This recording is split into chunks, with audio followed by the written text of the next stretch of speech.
तर नमस्कार मंडळी. श्री स्वामी समर्थ. अधिक मासात जावायला वाण कसे द्यावे? अधिक मासात जावायला दान देण्याची योग्य पद्धत. या वाणाला अत्यंत महत्त्वाचे मानले जाते. सर्वात आधी जावायला जेवू घालावे, त्यानंतर त्यांना पाटावर बसवून हळद कुंकू लावून ओवाळून घ्यावे, त्यांची थोडक्यात पूजा करावी. वाण देण्यात अनेकजण चांदीची ताटं किंवा निरंजन देण्याची पद्धत आहे. मात्र ज्यांची चांदी देण्याची क्षमता नसेल त्यांनी तांबे किंवा पितळेचे भांडे दिलेले सुद्धा चालतील. ताटात काही गोष्टी ठेवल्या जातात. यामध्ये 33 अनारसे, बत्ताशे किंवा मैसूर पाक यापैकी काही ठेवावे. आंबे ताटात असावेत. त्यावर एक दिवा द्यावा. दिवा हा काहीजण चांदीचा देतात, पितळ किंवा तांब्याचा देखील दिवा चालतो. हे ताट दिल्यानंतर जावायला कपड्याचा आहेर करावा. तर आपल्या लेकीला लक्ष्मीचे रूप म्हणून हळद कुंकू लावून ओवाळून घ्यावे. तिची साडी चोळीने ओटी भरावी व दोघांना शेवटी नमस्कार करावा. तर अधिक मासात जावायला जेवणामध्ये काय वाढावे? अधिक मासात जावायला घरी जेवायला बोलवल्यावर नंतर आपली लेक व जावई जावयांना आणि लेकीला पाटावर बसवून रांगोळी काढावी, दक्षिणा ठेवावी व पानाचा विडा ताटापुढे मांडावा. त्यानंतर दोघांना जेवायला वाढावे. यामध्ये पुरणाचे धोंडे आवर्जून करावेत. पंचपक्वान्नाचे जेवण बनवावे व जावई आणि लेकीला या दिवशी पोटभर जेवू घालावे. आपल्या घरी लक्ष्मीनारायण जेवत आहे असे मानून दोघांचा मान करावा. तर हिंदू पंचांगानुसार सन 2026 अत्यंत महत्त्वाचा असणार आहे. अधिक मास लागल्यामुळे हे वर्ष 13 महिन्याचे असेल. 17 ते 15 जून दरम्यान हा अधिक मास असणार आहे. या अधिक मासाला मल मास किंवा पुरुषोत्तम मास असेही म्हणतात. हा काळ अत्यंत धार्मिक आणि आध्यात्मिक दृष्टिकोनातून फारच महत्त्वाचा मानला जातो. या अधिक मासात केलेल्या कर्माची फळं अनेक पटीने वाढतात. हिंदू पंचांगानुसार अधिक मास हा 13वा महिना दर 3 वर्षांनी येतो. या महिन्यात सूर्य संक्रांत नसते, म्हणून हा महिना मलिन असा धोंड म्हणून मानला जातो. या महिन्यात कोणतेही मंगल कार्य केले जात नाही. जेव्हा एकच चंद्रमास दोनदा येतो तेव्हा पहिल्या अधिक मास आणि दुसऱ्याला शुद्ध मास असे म्हणतात. चंद्र आणि सूर्य वर्षामध्ये संतुलन राखण्यासाठी अधिक मास दर 3 वर्षांनी एकदा येत असतो. या महिन्याला धोंड्याचा महिना असेही म्हणतात. हा महिना भगवान विष्णूला समर्पित आहे. नकारात्मकतेला तुमच्या जीवनावर प्रभाव टाकून राहण्यासाठी किंवा रोखण्यासाठी या महिन्यात काही नियमाचे पालन केले पाहिजे. ते आपण पुढील प्रमाणे पाहूया.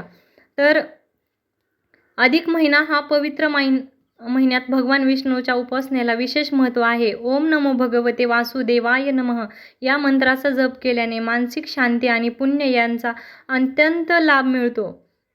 श्रीहरी विष्णूंनी सांगितल्याप्रमाणे या अधिक महिन्यामध्ये भूमिशयन व्रत करावे. म्हणजेच काय की बेडवर झोपायचं नाही, गादीवर झोपायचं नाही. संपूर्ण अधिक मास खाली फरशीवर सतरंजी, घोंगडी किंवा चटई टाकून त्यावर झोपायचं आहे. मग ते दुपारी झोपणं असो, रात्री झोपणं असो किंवा बसणं असो गादीवर बेडवर बसायचं नाही. तर अधिक मासात दान, जप, तप, पूजापाठ आणि गोमातेची सेवा करणे अत्यंत पुण्यकारक मानले जाते. तसेच अधिक मासात रामायण, गीता यांसारख्या धार्मिक ग्रंथाचे दान करणे हे अत्यंत शुभ मानले जाते. त्यासाठी या महिन्यात आवर्जून दान केले पाहिजे. अधिक महिन्यात दानधर्मात तुम्ही वस्त्र आणि दीप दान करणे अत्यंत शुभ मानले जाते. विशेषतः अनंताचे दान, दीपदान, काचेच्या भांड्यात मालपुवा दान करणे अत्यंत शुभ आहे. अधिक महिन्यात अनारसे, बतासे, खारका, सुपारी किंवा फळं असतील तर ही 33 संख्येमध्ये सत्पात्र म्हणजे पात्रासह दान करायचे आहेत. आता जावायला दान देणं वेगळं. हे जे दान आहे हे आपण एखाद्या मंदिरात गुरुजींना किंवा एखाद्या गरजू व्यक्तीला तुम्हाला द्यायचं असेल तर देऊ शकता. अधिक मासात एक वेळ जेवण करून सुद्धा तुम्ही अधिक मास पाळू शकता, उपवास करू शकता.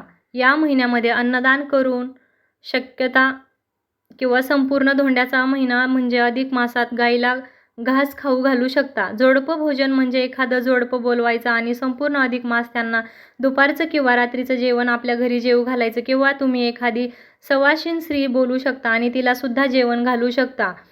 तर या अधिक महिन्याचे हे खूप महत्त्व आहे. त्याचप्रमाणे अधिक महिन्यात आवळी स्नान करू शकता, तीर्थस्नान करू शकता. आता तीर्थस्नान तर आपण दररोज काही करू शकत नाही. मग काय करायचं?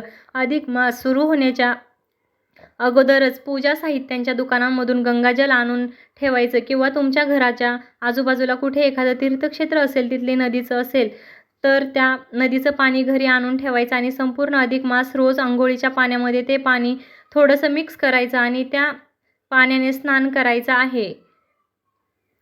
या महिन्यात धरण, पारण, भोजन व्रत करू शकतो. म्हणजे 1 दिवस जेवण करायचं, 1 दिवस उपवास करायचा. हे व्रत पण तुम्ही करू शकता किंवा आपण दुसऱ्या पद्धतीने देखील धरण पारण करू शकतो. हे म्हणजे दिवसातून फक्त एकदाच जेवण करायचं आणि संध्याकाळी एकदा जेवण करायचं असे देखील करू शकतो. याबद्दलचा सविस्तर व्हिडिओ यामध्ये तुम्हाला संपूर्ण माहिती मिळेल.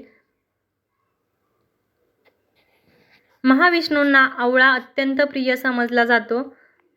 म्हणून या महिन्यात काही जण आवळ्याच्या झाडाखाली आपलं धार्मिक अधिष्ठान जप-जाप्य सुद्धा आवर्जून करतात. तर काही जण या आवळ्याला कोरून त्यामध्ये तिळाच्या तेलाचा दिवा देवासमोर किंवा अगदी मंदिरात जाऊन देवासमोर लावतात. हे सुद्धा पुण्यकारक समजलं जातं.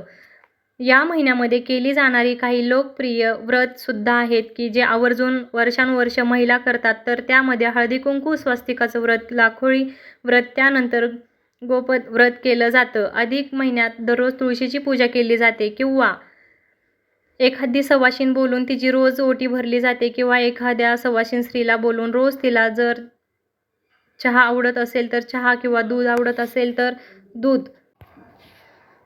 तर ही काही व्रते आणि दान आहेत जे आपण अधिक मासामध्ये करू शकतो. अधिक मास पुरुषोत्तम मास म्हणून ओळखला जातो. जगन्नाथपुरीच्या प्रदेशाला पुरुषोत्तम क्षेत्र असे म्हटले जाते. पुरुषोत्तम महिन्यात म्हणजेच अधिक महिन्यात इथे भेट देणे हे अत्यंत शुभ मानले जाते. तर तुम्ही जगन्नाथाला भेट देऊ शकत नसाल तर जवळच्या तीर्थक्षेत्रामध्ये स्नान करा.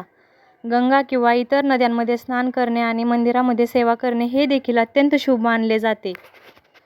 या अधिक मासात आपल्या देवघरातील शालिग्राम मूर्तीसमोर संपूर्ण महिनाभर तुपाचा अखंड दिवा तेवत ठेवा. जर तुमच्याकडे शालिग्राम नसेल तर भगवान विष्णूच्या फोटोसमोर दिवा लावा. या शुभ प्रथेमुळे मागील सर्व जन्मातील पापांचे शालन होते आणि आपल्या आयुष्यात सुख, शांती आणि समृद्धीचे जीवन लाभते. या अधिक महिन्यात पुरुषोत्तम महात्म्याचे पठण करणे अत्यंत फलदायी ठरते. हे शक्य नसल्यास भगवद्गीतेचे पठण करावे किंवा दररोज गीतेचे किंवा पुरुषोत्तम महात्म्याच्या शेवटच्या अध्यायाचे त्याच्या अर्थासह पठण करावे. या महिन्यात विष्णू सहस्रनामाचे सुद्धा पठण करणे अत्यंत शुभ मानले जाते. विष्णू सहस्रनाम तर आवर्जून पठण करावे. तसेच रामरक्षा स्तोत्राचे आपण पाठ करू शकता. अधिक मासात विवाह, गृह प्रवेश, मौजीबंधन, बारसे, मुंडन